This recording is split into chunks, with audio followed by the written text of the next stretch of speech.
your shoulder too. You want to take some calls too as we continue to talk? Whatever you want on the show. I don't know how the format goes. Okay, yeah, we just take some calls and we in the barbershop. They ask the Okay. questions and you can answer how you want. You can say, shut the fuck up, please. Shut up, hang up on them I would- forever. We could do all that shit. I You wouldn't know what I do mean? Yeah. So feel free to call it as we continue the conversation. So you got a chip on your shoulder as well.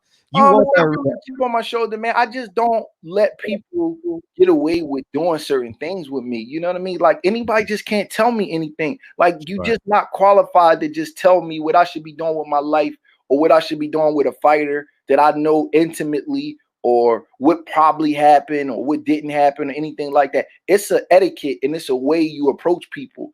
And you know, a lot of these fighters, they let everybody get in their minds and get in their heads. And what it does, it creates doubt.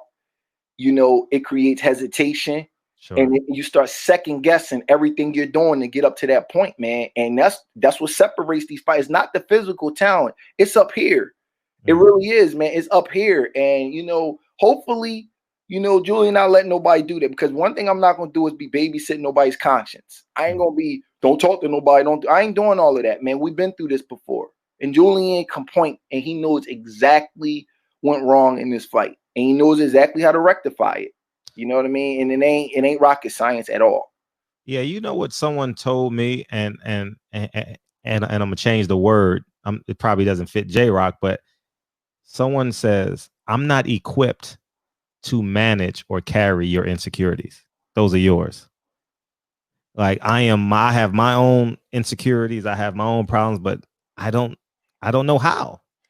You know, I agree, man. I just watch the fighters, man, and I always say, damn, why do they allow so many people to just have an influence on their lives? I sit back and I watch them, and it's just something I just don't agree with, man. I just, you know, I don't let nobody tell me what I do, Brett.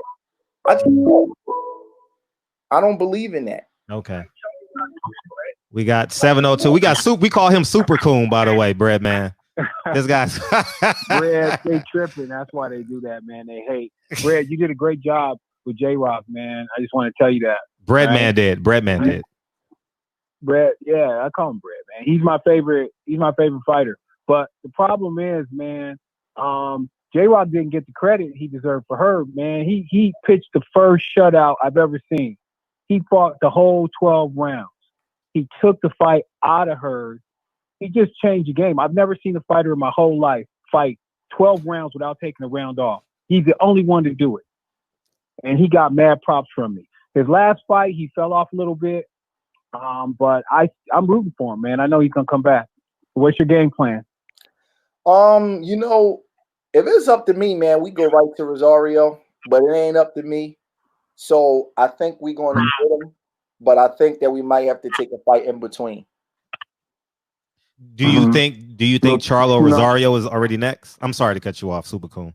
Do you think Rosario is already it could be, but honestly, I want Julian to fight both of them before he leaves the division.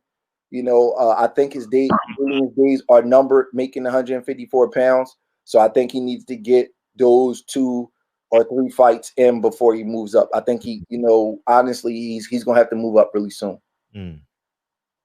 I agree. It doesn't hurt him to get a little bit more experience and just, I don't know. He's such an intense fighter, you know, and it's sad to say I don't know which J-Rock's going to show up. You know what I mean? If J-Rock is at 100%, he's at 1,000%. Does that make sense? You know what? If he's not bringing that, then, you know, I don't know. You know what? You're right. And Julian, it's not that he don't train hard, because he trains hard for everybody. But sometimes his intensity, it overwhelms him, and it creates some anxiety, and it creates him to be a little bit hot and cold. And that's something that he's going to have to figure out within himself. But you are right. You know, it's certain things that he has to do to settle himself down before a fight, and he has to keep it that way. And against her, you know, he had like a calm and a reserve about him. And in this fight, he really he was overwhelmingly intense. He had like he was like trying to get it over with too fast, and accompanied with other things, it creates you to be hot and cold. That's a good perception, and it's something that I've told him several times before. you know, and unfortunately, you know, you see things in the gym and it never happens in the fight. And unfortunately, one of those bad days happen in a real fight instead of just happening in the gym or in sparring where you could just regroup and just come back the next day. And sometimes it happens in a real fight. And unfortunately for us, it happened in a real fight this time. And if you look at his career, one more thing I just want to say, if you look at J-Rock's career, he's had the most dramatic highs and lows. He came up real fast, right? He was at his peak when he fought Charlo. Then he had that big drop. Then he came back up after he won her, and now he dropped again. You see these peaks and valleys in his career? They're so dramatic.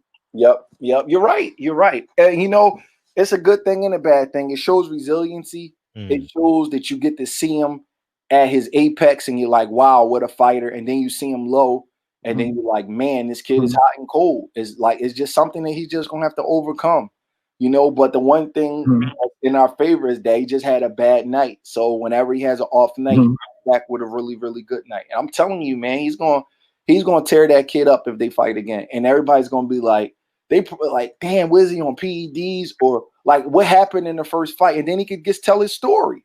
And you know what I mean? Then he could say, I'm telling y'all what happened in the first fight. And then he could tell, you know, I'm going to, you know, push him to tell exactly what happened. And then it'll all kind of make sense to everybody. Well, I'm rooting for you guys, man. You did a fantastic job with him. I wish I could meet him. He's one of my favorite fighters, but I'm open to chat lines. Nice rapping with you guys. Appreciate you. Breadman, you brought kindness out of Super Coon. That is amazing.